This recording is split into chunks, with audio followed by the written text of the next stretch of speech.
नमस्कार, डेली 24 भारत देख रहे हैं आप। मैं हूं आपके साथ अनीता शर्मा और शुरुआत करते हैं देश दुनिया की बड़ी खबरों से। और बड़ी जानकारी निकलकर सामने आ रही है गोवा अग्निकांड से। बता दें कि भगौड़े लूथरा ब्रदर्स हिरासत में लिए गए हैं। बड़ी जानकारी आपको दे दें कि लूथरा ब्रदर्स भाग गए थे थाईलैंड और अग्निकांड के बाद भागे थे ये थाईलैंड, और ऐसे में बड़ी कार्रवाई देखने को मिल रही है। गोवा में हुए अग्निकांड हादसे के बाद से ये बड़ी कार्रवाई हुई है और भगौड़े लूथरा ब्रदर्स को हिरासत में लिया गया है। और घटना के बाद से दोनों ब्रदर यानी कि भाई थाईलैंड भागे थे और ऐसे में अब इनकी गिरफ्तारी हुई है। भारत के अनुरोध पर थाईलैंड पुलिस ने फुकेट में लूथरा भाइयों को हिरासत में ले लिया है। और पिछले दिनों गोवा में नाइट क्लब में अग्निकांड में 25 लोगों की जान चली गई थी।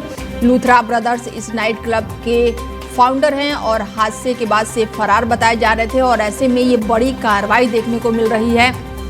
ये जो कार्रवाई है थाईलैंड में हुई है और ऐसे में अब सबसे बड़ा सवाल ये उठ रहा है कि लूथरा ब्रदर्स भारत कब आएंगे, कैसे आएंगे। सवाल सबसे बड़ा अब ये बना हुआ है कि लूथरा ब्रदर्स पर कार्रवाई आखिर अब कब तक होगी, और अगर ये भारत आ रहे हैं तो कब तक भारत पहुंचेंगे। ऐसे में अग्निकांड में, गोवा में हुए अग्निकांड में 25 लोगों की जान चली गई थी, जिसके बाद से पुलिस लगातार इनकी खोजबीन कर रही थी।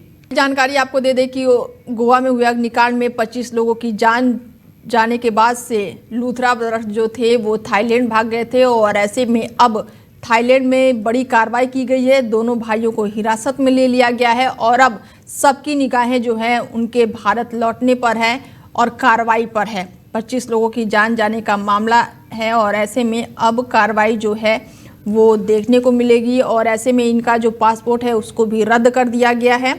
गोवा में 6 दिसंबर की रात को नाइट क्लब में भीषण आग लगी थी और इस आग में 25 लोगों की जान चली गई थी। पुलिस ने अब तक इस मामले में फिलहाल 6 लोगों को गिरफ्तार कर लिया है। और बड़ी जानकारी निकलकर सामने आ रही है यूपी से। यूपी के नए बीजेपी अध्यक्ष को लेकर बड़ी खबर सामने आई है। यूपी बीजेपी को इस हफ्ते मिलेगा नया अध्यक्ष। 16 दिसंबर से पहले अध्यक्ष का ऐलान संभव, और गैर यादव ओबीसी चेहरे पर दांव खेलने का प्लान। बड़ी जानकारी आपको दे दें कि यूपी में बीजेपी अपने नए अध्यक्ष के लिए सियासी कवायद तेज कर दी है। और बीजेपी ने यूपी में अपने संगठनात्मक 84 जिलों में 327 प्रदेश परिषद सदस्यों की सूची घोषित कर दी है। और इसके साथ ही माना जा रहा है कि यूपी बीजेपी ने नया प्रदेश अध्यक्ष चुनने की दिशा में एक और कदम बढ़ा दिया है। और ऐसे में बीजेपी इसी हफ्ते अपना प्रदेश अध्यक्ष के नाम का बड़ा ऐलान कर देगी। बीजेपी के मौजूदा प्रदेश अध्यक्ष भूपेंद्र सिंह चौधरी का कार्यकाल पहले ही सप्ताह समाप्त हो चुका है। और ऐसे में बीजेपी 2026 के पंचायत चुनाव और 2027 के विधानसभा चुनाव से पहले अपने संगठन में बड़े बदलाव की तैयारी कर ली है।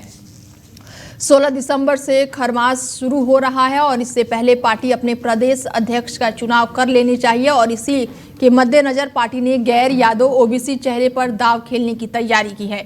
यूपी में बीजेपी अपने अध्यक्ष के चुनाव कराने की दिशा में पूरी तरह से सक्रिय हो गई है। और इसी कड़ी में बीजेपी ने सभी जिलों के 327 प्रदेश परिषद सदस्यों के नाम घोषित कर दिए हैं। और ये प्रदेश परिषद सदस्य ही प्रदेश अध्यक्ष के चुनाव में वोटर की भूमिका निभाते हैं। और इसीलिए इनके नामों की सूची जारी होने के प्रदेश अध्यक्ष की चुनावी प्रक्रिया के लिए औपचारिकता शुरू मानी जा रही है।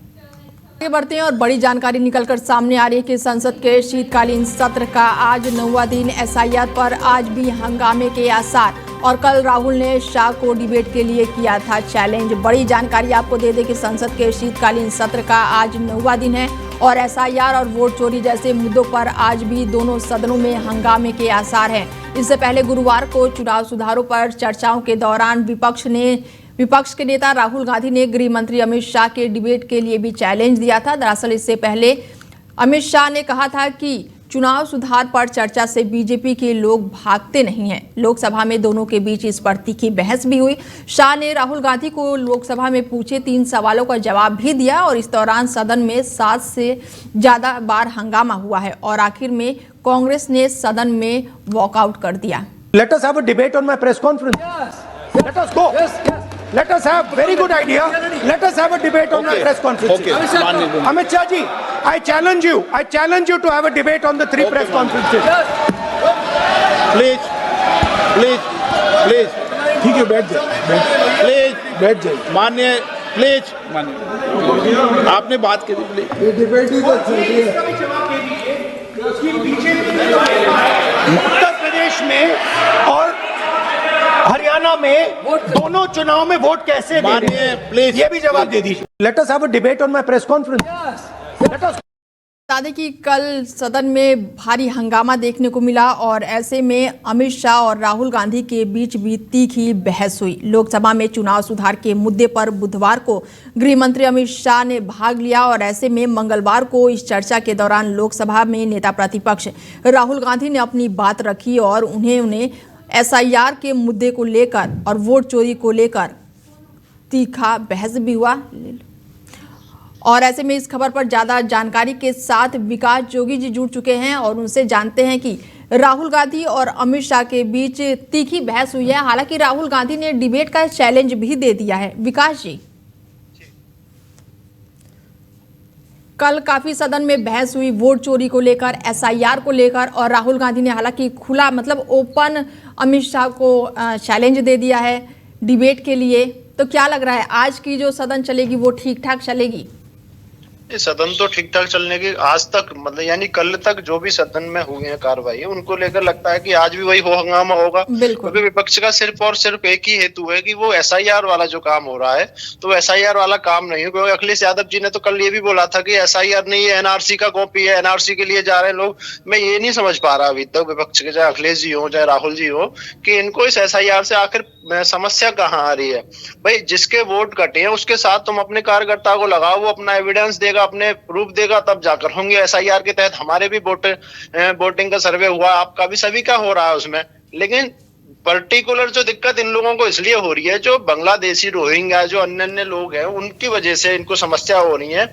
ये फिर मान लो एक विधानसभा में एक पड़ोस की विधानसभा के वोटों का इन दोनों विधानसभा में बढ़ना, यानी कि जो एक विशेष धर्म प्रिय जो लोग हैं विपक्षी लोग, उन लोगों के एक एक दो दो जगह एक ही व्यक्ति का वोट चार चार विधानसभा में होना, दो दो लोकसभा में होना, तो वो जो कटिंग हो रही है वोटिंग, उससे इनको घबराहट हो रही है कि कहीं ऐसा ना हो कि आने वाले चुनाव में हमारी सीटें गड़बड़ाई जाए और हमको वोट परसेंट जो हमारा डाउन में हो जाए और वही वोट चोरी को इन्होंने सर विकास जी, SIR को लेकर वोटों की जो चीजें हैं उसको भी सही की जा रही है, लेकिन वोट चोरी का भी मुद्दा ये जमकर उठा रहे हैं, सड़क से लेकर सदन तक, या फिर बिहार की हम बात करें या फिर अभी यूपी में थोड़े टाइम के बाद चुनाव होने वाले हैं, तो वोट चोरी का मुद्दा भी खूब उठा रहे हैं।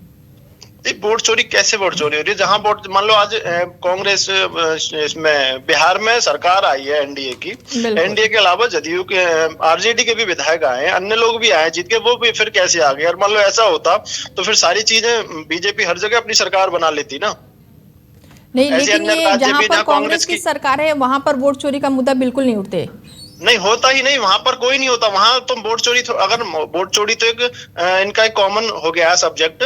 इसके अलावा कहीं किसी बहन बेटी से संबंधित कोई मामला हो, किसी हिंदू धर्म से पश्चिम बंगाल के अंदर इतने हिंदू प्रताड़ित किए जाते हैं, वहां पर कोई विपक्ष नहीं बोलेगा, वहां संविधान खतरे में नहीं होगा। बिल्कुल। अगर पश्चिम बंगाल की हम बात ही कर रहे हैं तो अभी बाबरी मस्जिद को लेकर भी खूब हंगामा हुआ, विपक्ष की तरफ से एक भी बयान नहीं आया। नहीं, दिक्कत नहीं है उनको दिक्कत नहीं है। ये लोग किसी भी तरीके से, इनका बस ये कैसे भी एक धर्म विशेष इनका खुश रहे और उसी में इनकी संतुष्टि होती है। और रहा अभी तेलंगाना के मुख्यमंत्री, उन्होंने भी कुछ ऐसी वर्जन बोला है पूजा पाठ को लेकर। बिल्कुल बिल्कुल। विकास जी जुड़ने के लिए बहुत शुक्रिया। खबरों में आगे बढ़ते हैं और बड़ी जानकारी निकलकर सामने आ रही है कि अमित शाह ने लोकसभा में बोला आपत्तिजनक शब्द। अमित शाह ने विपक्ष को जमकर लगाई फटकार और गलती से निकल गया, ये बयान दिया है मंत्री रिजू ने। बड़ी जानकारी आपको दे दें कि लोकसभा में बुधवार को गृह मंत्री अमित शाह ने चुनाव सुधार और SIR पर संबोधित किया और इस दौरान उन्होंने विपक्ष को जमकर फटकार लगाई। भाषण के दौरान बोलने वाले विपक्षी सांसदों को नसीहत भी दी। संबोधन के दौरान शाह के मुंह से गुस्से से आपत्तिजनक शब्द भी निकले, उन्होंने ये भी कहा कि 2014 के बाद से बीजेपी की जीत पर विपक्ष काव कर रहा है, यानी कि उन्होंने अपमानजनक शब्द बोला और इसके बाद से सदन में जमकर हंगामा भी देखने को मिला, बहस भी हुई और विपक्ष जब हंगामा कर रहा था तब शाह गुस्से में आ गए। उन्होंने विपक्ष की ओर उंगली दिखाते हुए कहा कि मेरे बोलने का क्रम मैं तय करूंगा, 30 साल से जनप्रतिनिधि हूँ, अपनी बातों को मैं खुद रखूंगा। शाह ने अपने भाषण के दौरान विपक्ष के चुनाव आयोग के कार्यप्रणाली पर लगातार उठाए जा रहे सवाल पर भी जवाब दिया। उन्होंने कहा कि मैं भी बहुत सोचता हूं, या फिर चुनाव आयोग कहता है कि कुछ नहीं हो रहा है तो ये विपक्ष क्यों सवाल करते हैं। शाह ने असंसदीय शब्द का इस्तेमाल किया। विपक्ष ने इस पर जमकर हंगामा भी किया। ऐसे में सांसदीय मंत्री किरण रिजिजू ने कहा कि गलती से ये निकल गया होगा, सदन के पटल से हटेगा। बड़ी जानकारी आपको दे दें कि अमित शाह ने विपक्ष को जमकर फटकार लगाई। ऐसे में विपक्ष जो है सदन में भी वॉकआउट किया।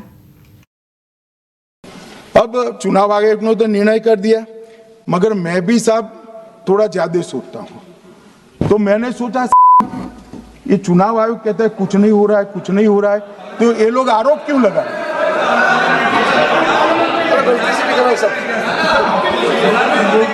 मान्यवर, मेरे शब्द कोई ऐसे हो तो काट दीजिए।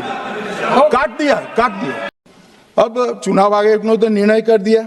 पर ज्यादा जानकारी के साथ नवीन जी जुड़ चुके हैं और उनसे जानते हैं कि अमित शाह ने विपक्ष को जमकर फटकार लगाई है और ऐसे में एसआईआर, वोट चोरी और अमर्यादित शब्दों का भी इस्तेमाल किया है। क्या कुछ कहेंगे आप? हाँ, निश्चित तौर पर अनीता जी, देखिए ऐसा है कि अमित शाह जी एक बहुत बड़े गरिमामयी पद पर हैं, भारत के गृह मंत्री हैं।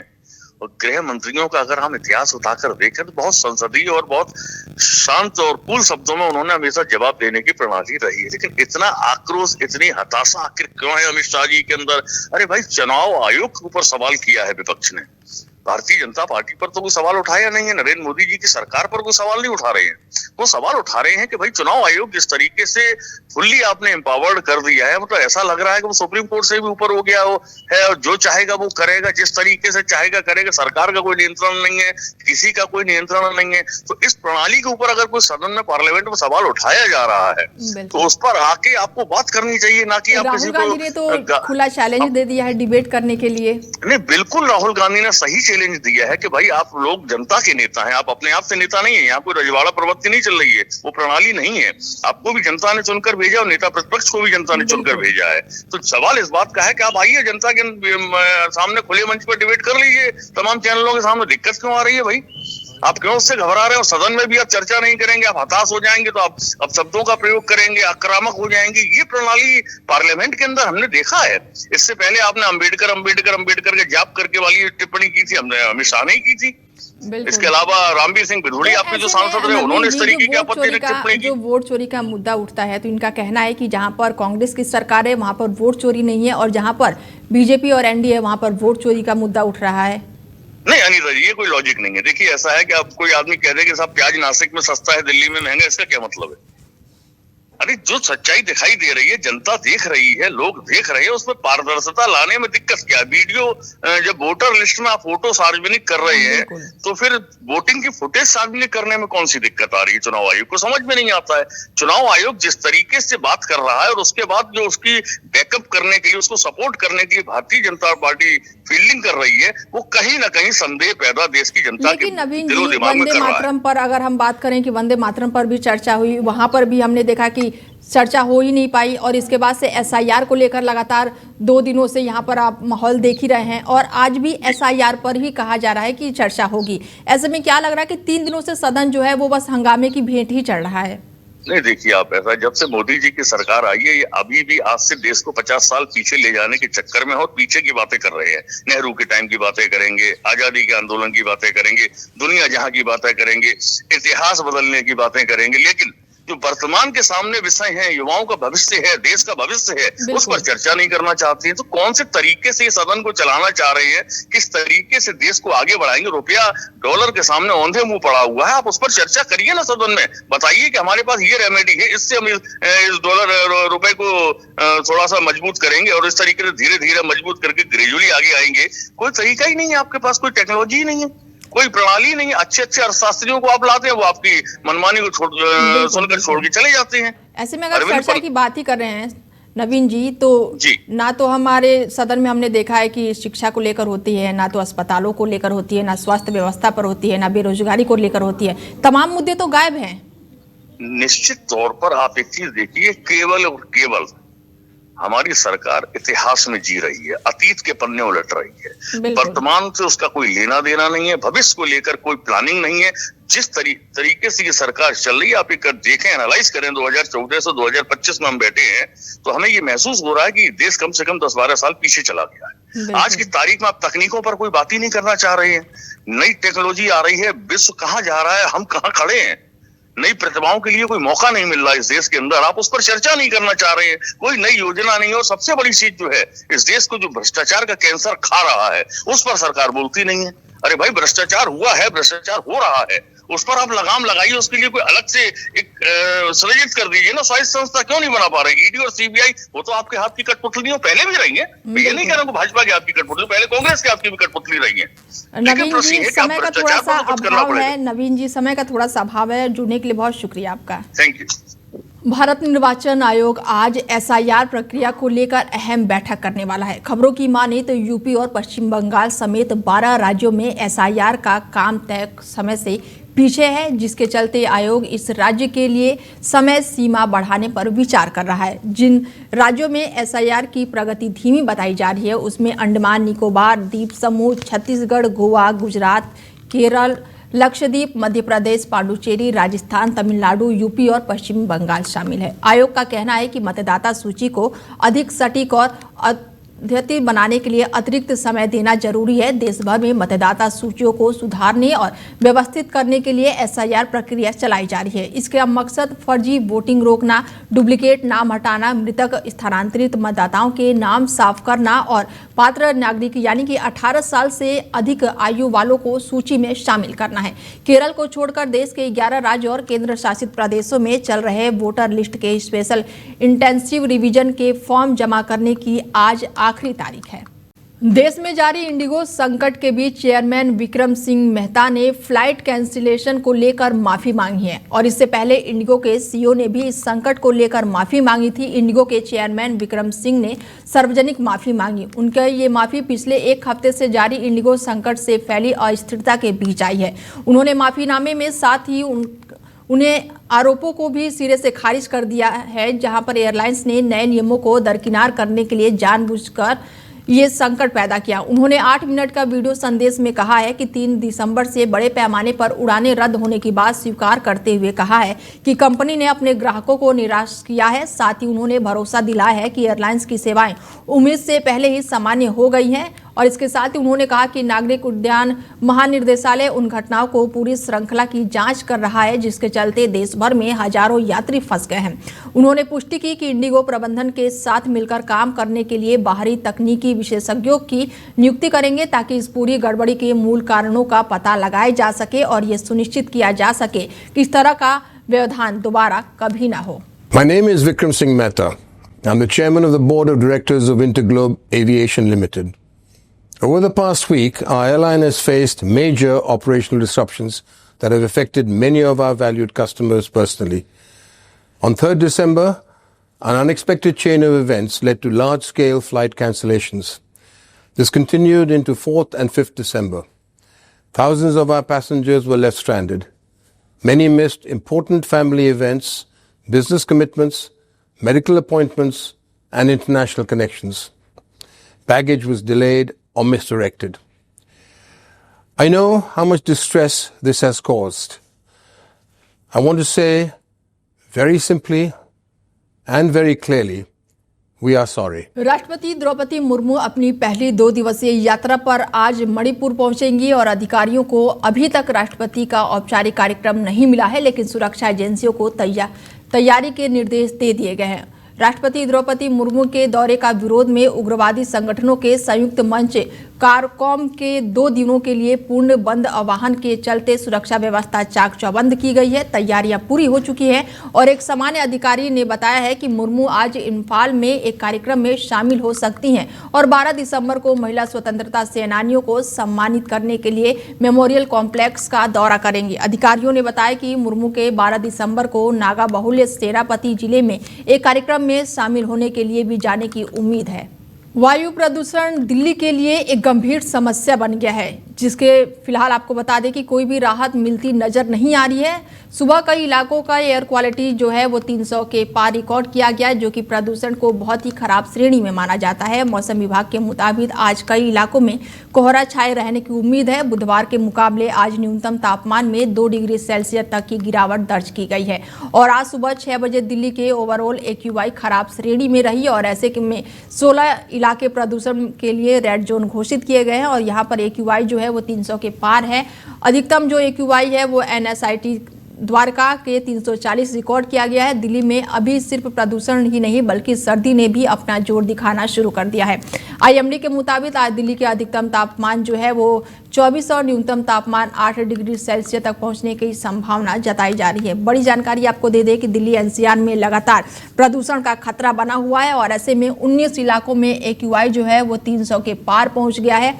NCR की अगर बात की जाए, दिल्ली NCR की जो हवा है वो बेहद ही जहरीली हो गई है और इसके साथ ही लोगों को सावधानी बरतने की बात कही जा रही है। आपको दे दें कि दिल्ली में लगातार जो वायु प्रदूषण है उसको लेकर खतरे की स्थिति बनी हुई है और ऐसे में अब जो है यहाँ पर लोगों से अपील की जा रही है कि वो घर से बेवजह बाहर ना निकलें और घर से अगर बाहर निकल रहे हैं तो वो मास्क का इस्तेमाल जरूर करें। बड़ी जानकारी आपको दे दें कि ऐसे में अब लोगों को बेवजह घर से बाहर ना निकलने के लिए लगातार अपील की जा रही है। बड़ी जानकारी आपको दे दें कि दिल्ली में प्रदूषण स्तर जो है वो बेहद ही खराब श्रेणी में बना हुआ है और इसको लेकर लगातार स्वास्थ्य विभाग इस इलाकों में AQI जो है वो 300 के पार पहुंच गया है और ऐसे में रेड जोन घोषित कर दिया गया है। दिल्ली NCR में कम नहीं हो रहा है प्रदूषण और ऐसे में दिल्ली के 19 इलाकों में जो AQI है वो 300 के पार पहुंच गया है और दिल्ली NCR की हवा जो है अभी भी बेहद ही खराब श्रेणी में बनी हुई है